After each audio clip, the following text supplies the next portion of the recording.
Art does imitate life sometimes. Now the DEA is under fire in real life. In a report originally published by BuzzFeed, a New York woman claims a DEA agent set up a fake Facebook account using her face, her son's face, and personal information. The DEA even posted racy photos of this woman on this fake account. Why? Because the DEA arrested this woman back in 2010 for a low-level drug charge and figured it could use her as bait to track down higher-level drug dealers. Well, it worked with at least one suspected criminal, but here's the thing.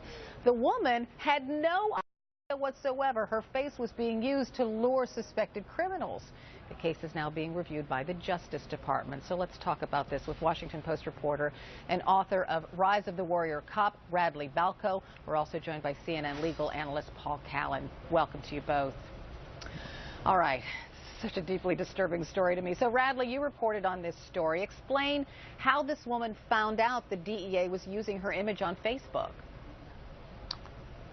I believe it was other people had told her that this was going on, but she wasn't aware of it. She didn't have a Facebook account, and this all came out in a lawsuit that she recently filed that BuzzFeed, I guess, was given a tip about.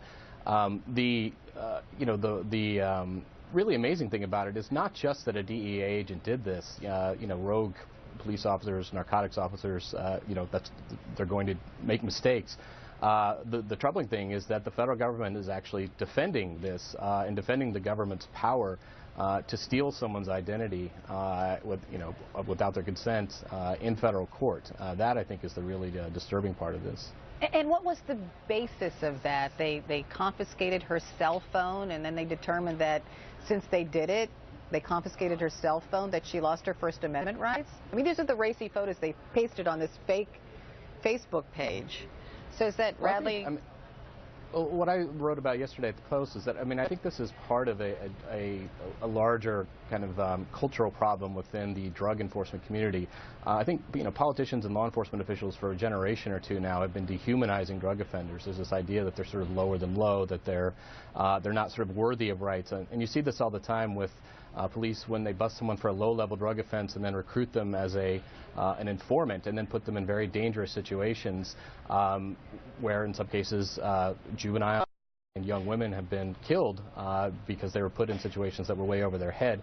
I think there is a kind of a sentiment that drug offenders are somehow sort of not entitled to sort of the same rights as the rest of us, even after they